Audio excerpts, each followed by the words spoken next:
Hello, ladies and gentlemen. Good evening, good morning, good afternoon, whatever time you are listening to this. It's time for another opposition preview as we look forward to our game away at Bristol City on Saturday. In order to do that, we've invited Ben from the Robinonstour YouTube channel. Hey, Ben, how you doing, mate? You all right? Thanks for coming on. Yeah, no, I'm doing good. Looking forward to the game on Saturday. Obviously, good to have football back. And yeah, thanks for having me on. No, thank you, mate. Thank you, and yeah, definitely looking forward to it. I'll be there as well. I don't get to as many away games as I would like, but I will be propped up in a bar somewhere, probably about 10:30 in the morning on Saturday. So very much looking forward to that. Yeah, nah.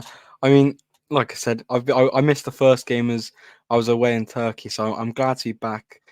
I'm sure we'll talk about yesterday's game in the cup, but hopefully the game on Saturday is a little bit better. Yeah, we certainly will. We certainly will. But before we get on to your sort of first two games and looking ahead to Saturday, just tell us a little bit about obviously the way you ended last season, the summer, and your hopes for this season more generally. I mean, we ended last season quite positively, bar obviously the last game where we got hammered 4-0 at Stoke. The last couple of weeks of the season were quite positive. And we were quite looking forward to heading into the new season. And then obviously pre-season came around. I'm pretty sure we were unbeaten in pre-season.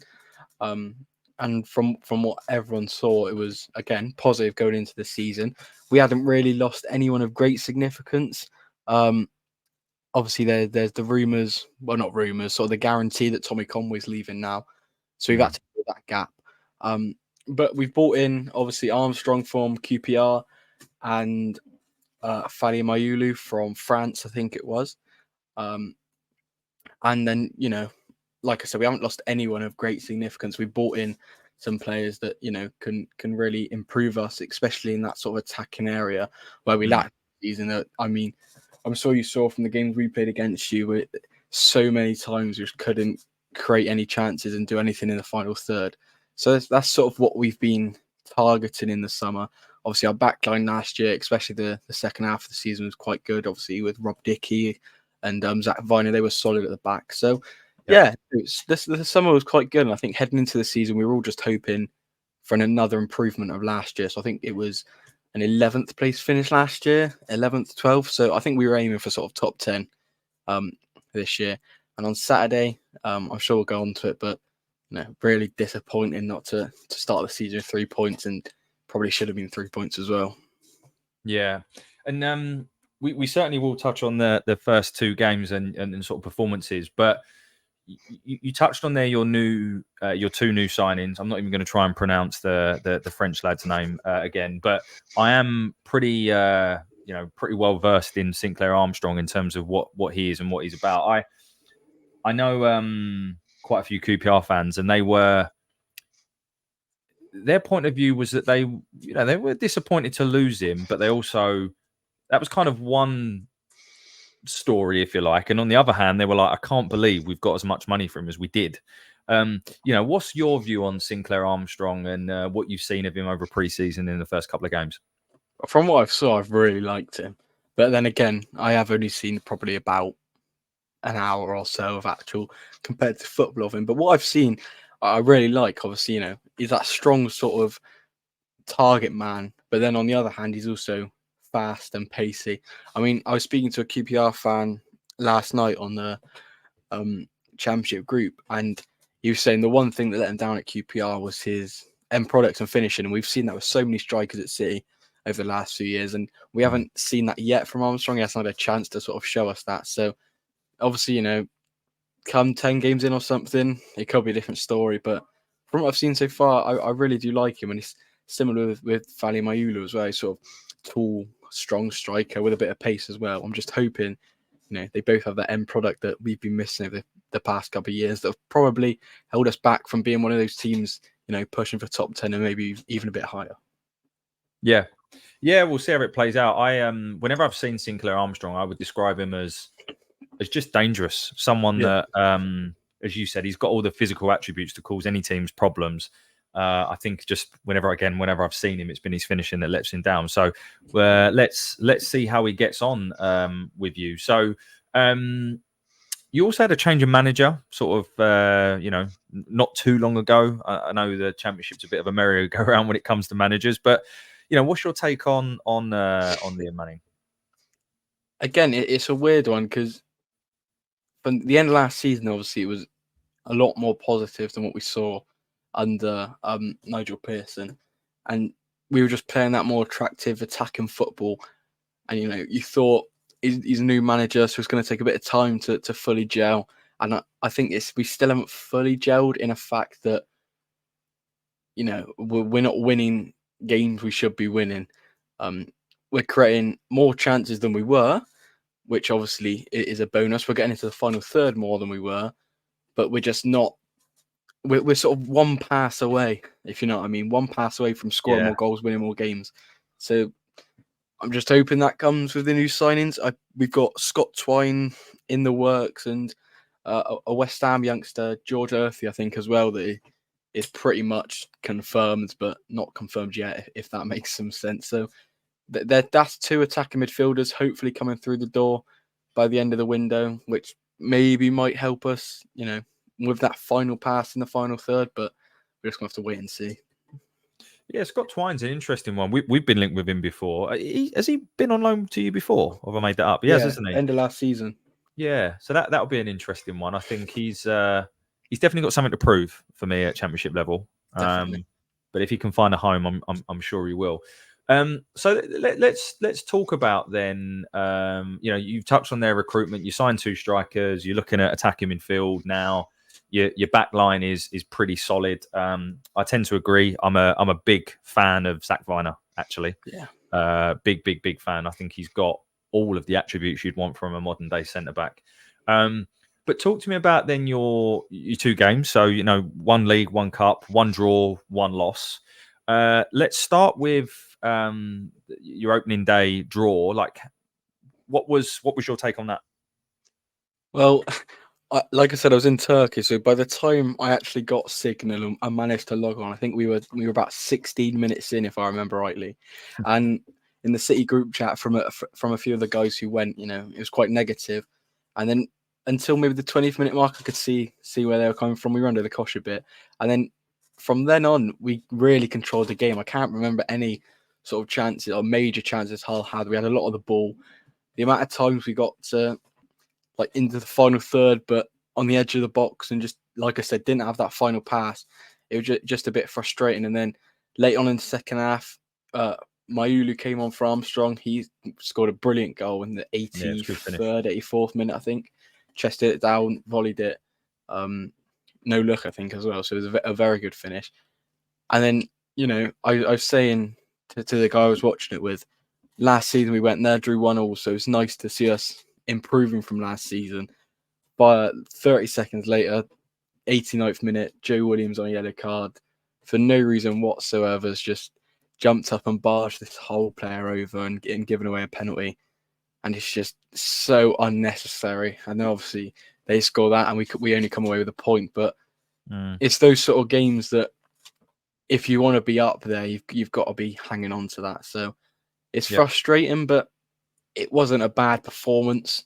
And I think the same sort of said about yesterday in the cup. First half, I don't want to say we created chances because we didn't create goal scoring chances, but we got in and around the box so many times in the first half and even parts of the second half, but we just didn't have that end product.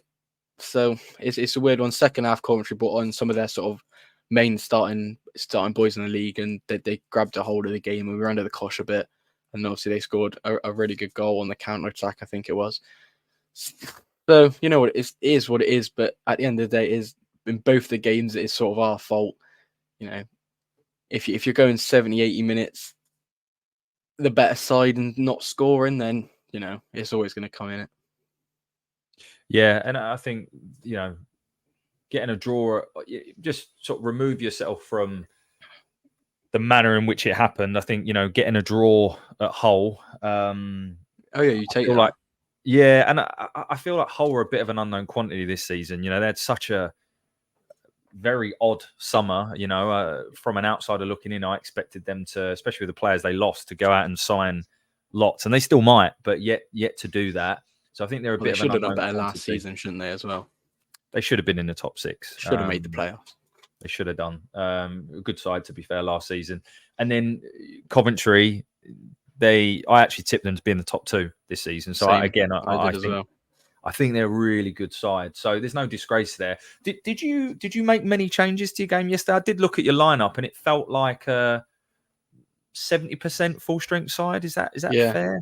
Yeah, no, I completely agree with that. I was speaking to a Coventry fan outside the ground before, and we both sort of said both City and Coventry have got to the point this season where we've basically got 2 starting 11s that could do okay in the Championship. And I think that's basically what we played. We made a few changes, 4 or 5 maybe, if that, from the league game at Hull.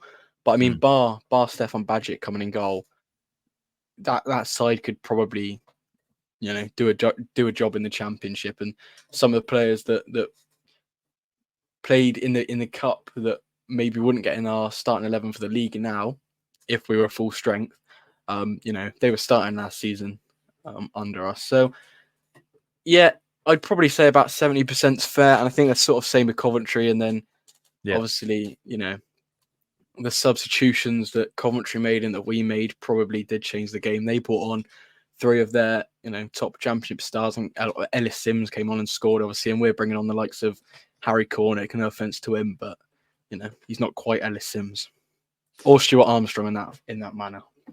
Yeah, I mean, Coventry's, particularly in attacking areas, their strength in depth is ridiculous. I look at it enviously, and I think Millwall fans listen to this.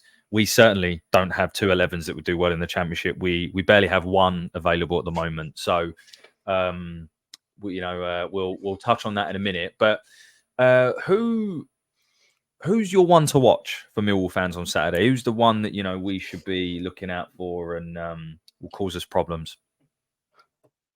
Again, it's a weird one because we're still not sure on that full starting 11, and all the talk about the 2 attacking midfielders coming in is sort of shaking up a bit, and people are coming out with 3 or 4 different starting 11s they could play.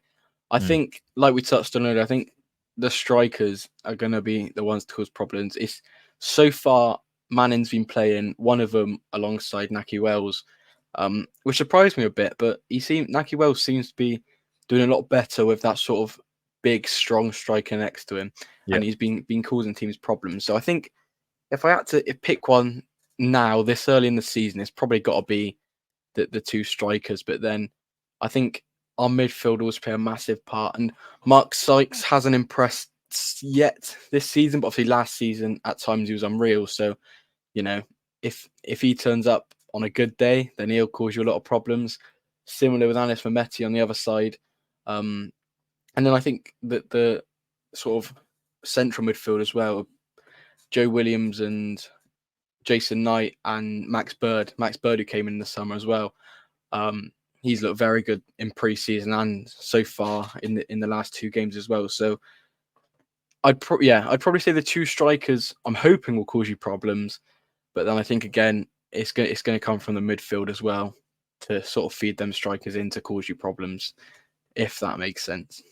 Yeah, no, absolutely. I think you touched on there, quite a few names, and one of them was Mark Sykes, and I have to say, I thought he was excellent last season. You beat us 1-0 at the Den, and I can't remember if he scored or Matty James scored.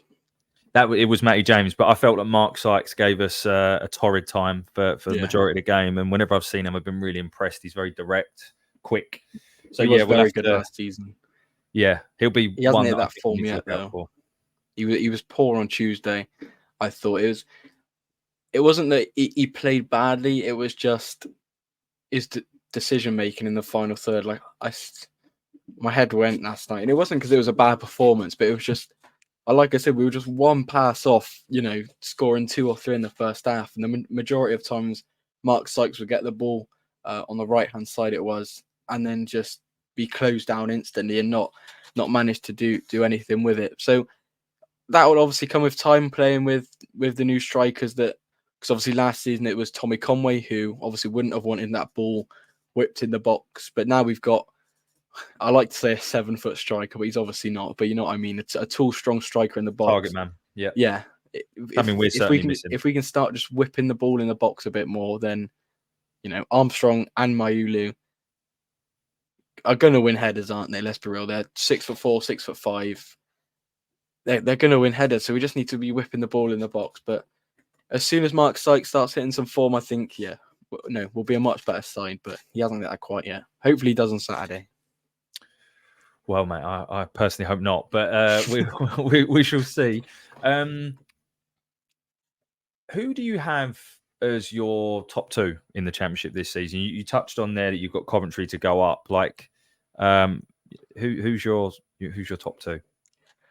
I sort of had a top 6 that I think could have been so interchangeable, which would have been Leeds, Coventry, Sheffield United, Luton, Burnley, and then there's always one outsider, isn't there? So, like last season, you had Norwich up there. You've had West Brom and Middlesbrough up there the last few seasons as well. I'm not sure who that'll be yet. But, I mean, people talk about Sheffield Wednesday up there. I think they'll be fine, but I don't see them pushing for top 6. But top 2, I think after the first game week, Burnley will win the league. You don't go to Kenilworth Road and win 4-1 that comfortably and not be in the top 2 come the end of the season. So I'd go Burnley. And, their bench the other day was mental as well. We've got Manuel Benson, for me. He doesn't even come on. And last time in the Championship, he was ripping the Championship apart. So Burnley, I think, win the league. I think they'll be unstoppable this season. I did back Coventry, but from hearing what a few Coventry fans said the other day and seeing how they played on Tuesday, they'll be up there. But whether they make top 2, I think it's just going to come down to who hits form. You know what I mean? I mean, like Southampton last season, 26 game unbeaten after a poor start. So it's just me. It's just, I think Burnley are sort of guaranteed, and it'll be just whoever hits form. So I think it'll personally be one of Leeds, Coventry, or Sheffield United.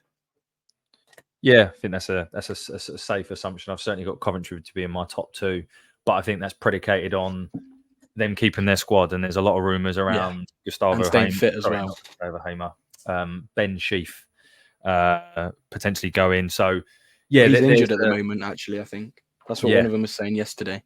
That was a loss. Yeah. So we shall see. Tell us then your bottom 3.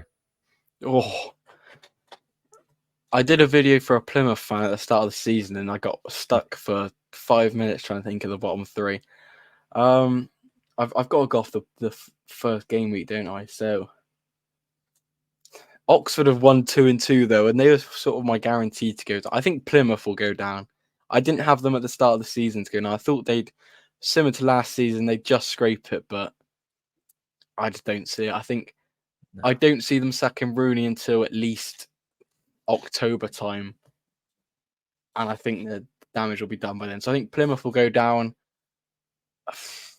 I think one of the new boys has to go down. I think Portsmouth will be okay. They look good at Leeds. So it'll be one of Derby and Oxford, or possibly both. And then, again, I had Blackburn to be down there as well, and they went and beat Derby 4-1. So I'd probably go Plymouth, Derby, and then people talk about Watford. How did they get on in the first game week? I can't remember. Beat us. At the Den as well, wasn't it? 3-2, wasn't it? Yeah. How did they look? Sorry? How did they look? I think, and I'm a very pragmatic Millwall fan, so this isn't coming from a place of bias. I don't know how we lost the game, to be totally honest. Their first goal straight in from a corner, which is just a goalkeeping error. Their second one is a super free kick, and then their last one was offside. So it's, genuinely, I don't know how we didn't win that game, let alone not draw it. we were really poor in the first half. I think the emotions of we paid tribute to Matty Sarkic, our goalkeeper that we lost in the summer. Yeah. I think the emotions of the players probably took over him in the first half. They were not at it. We went in 1-0 down, and then second half we were really good. And I really don't know how. I don't know how we lost it. I think a draw would have been at the very least we deserved. So that's it. But in terms of Watford, they looked okay. They won the game ultimately, so fair play to them. But I still think there'll be a bottom 8 side. And being transparent with you, I think we will be unless we sign more players. I think our squad is so threadbare at the moment, Ben. It is ridiculous, and it needs addressing very, very quickly. We have one of the smallest squads in the league, and we have the oldest squad in the league. You put those two things together, and that's a recipe for disaster. So, yes, mate, that's kind of where we are. What, and you can be honest. What's your point of view on Millwall and how you think we'll fare this season?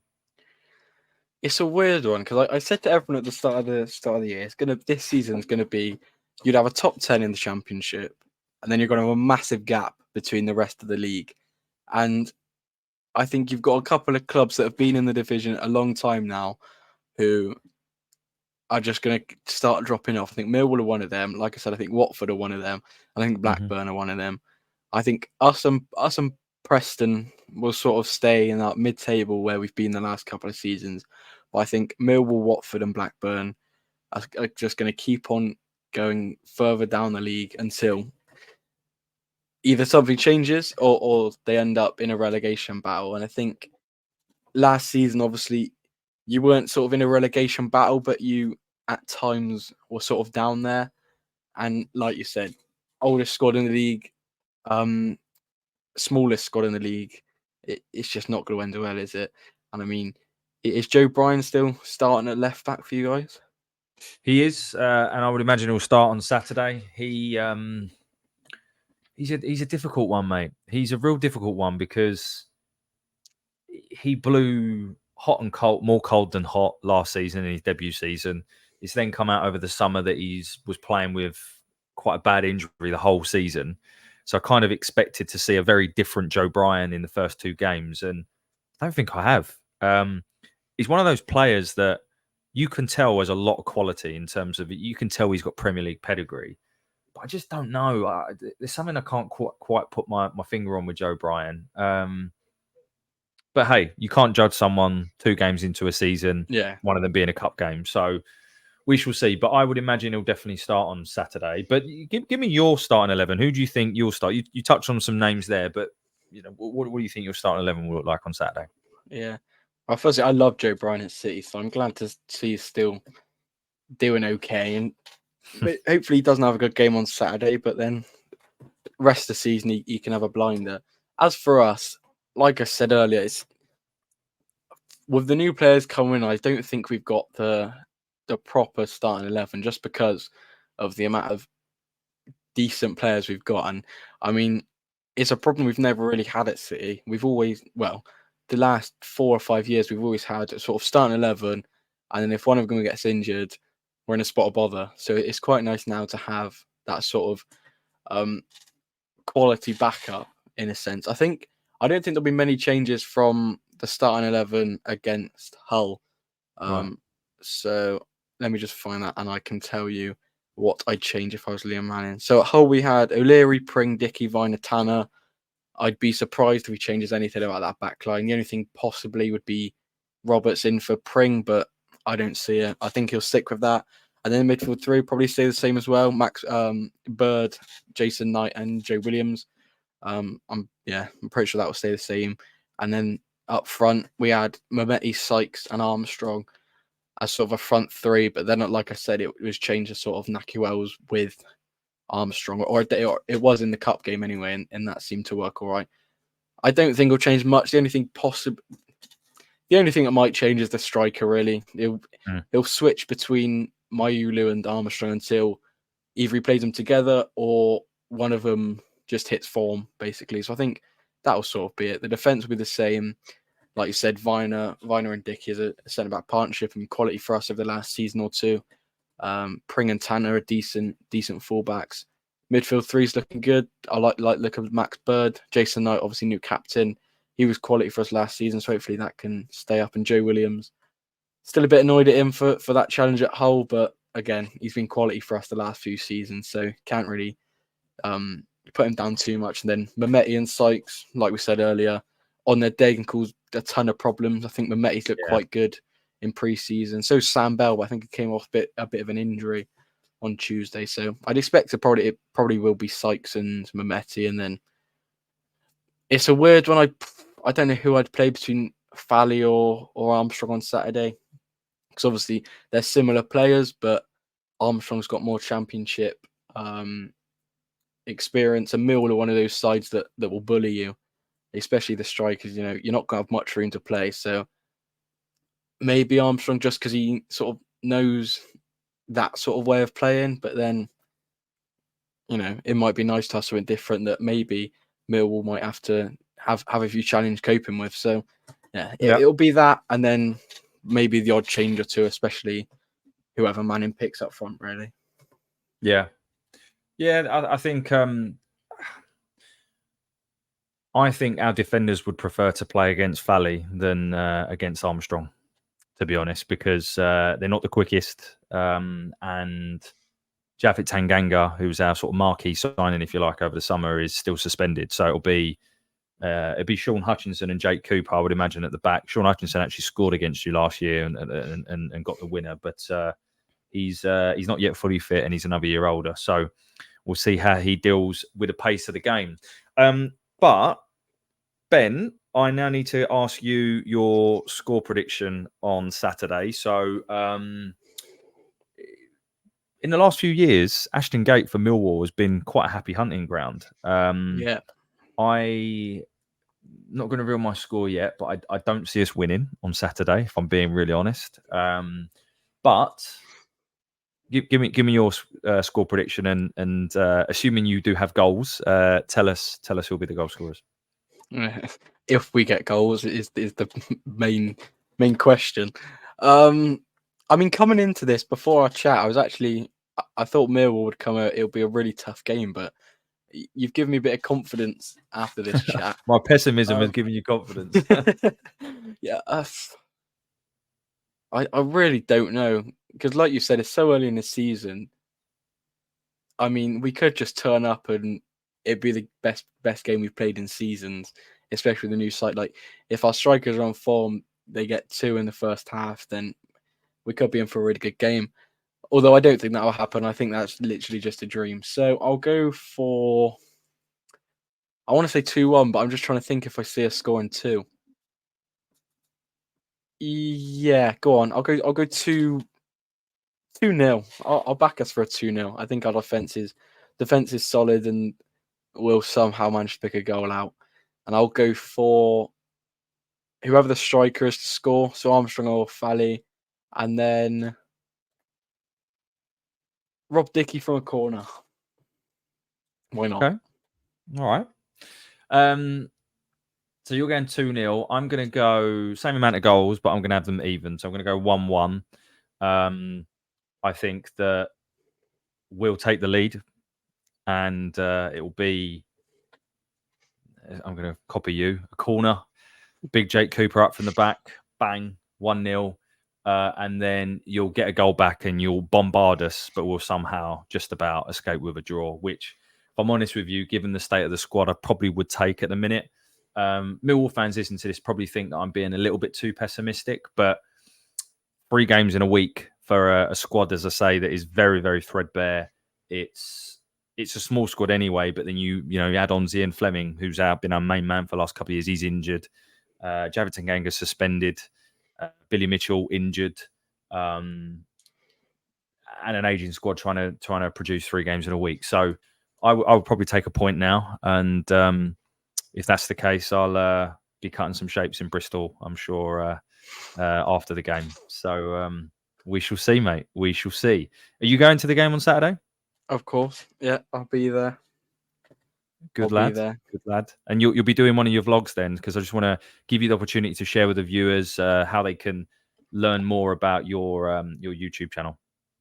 Yeah, so well, depending on how the game goes, like I started doing one on Tuesday, and then it was the most boring game of football I've seen. But yeah, no, I will be doing a vlog on Saturday. Sort of, I try and speak to a few fans beforehand. I'm sure I'll catch up with you before the game as well, see what they're thinking, and then sort of showing fans the atmosphere of Ashton Gate and the sort of match day experience. I do that home and away every game for Bristol City. So yeah, I'll be doing that on Saturday, and it's just Robinonstour on YouTube if anyone wants to check it out. I'm sure if you guys win it, a lot of Millwall fans will be. I've had that over the years of opposition fans coming after we've conceded a last minute winner, and it's just it's fun supporting Bristol City. Well, mate, I mean, let's see how we end up on Saturday. But just a big thank you for you coming on, mate. Really appreciate it. And we'll put your link to the channel in the description. And after Saturday, I wish you all the best for the season. And I'm sure we'll catch up before the game on Saturday. Definitely, yeah. Well, thank you for having me. Safe travel to the Millwall fans. How many are you bringing? Don't know yet. Actually, it's not been announced. I'd like to, given it is a 3 o'clock kickoff, which there's few and far between. Given it's a 3 o'clock kickoff, it's a good night out at Bristol. That's why I always try and prioritize it if I can. I'd like to see over 1,000, to be honest. I really would. But we took 900 to Pompey yesterday, so we'll see. That's quite good going for a cup game, especially when you're playing them again in the league. I mean, Coventry brought 2,500 down, which is mental. Jesus. But yeah, well, safe travel to the Millwall fans coming down, and yeah, hopefully see you for the game. And after full time, wish you all the best for the season. Likewise. Well, thanks, Ben, for coming on, and we'll speak anytime. Soon. Have a good one. Thanks Thank you everyone very much for listening. Cheers. Bye for now.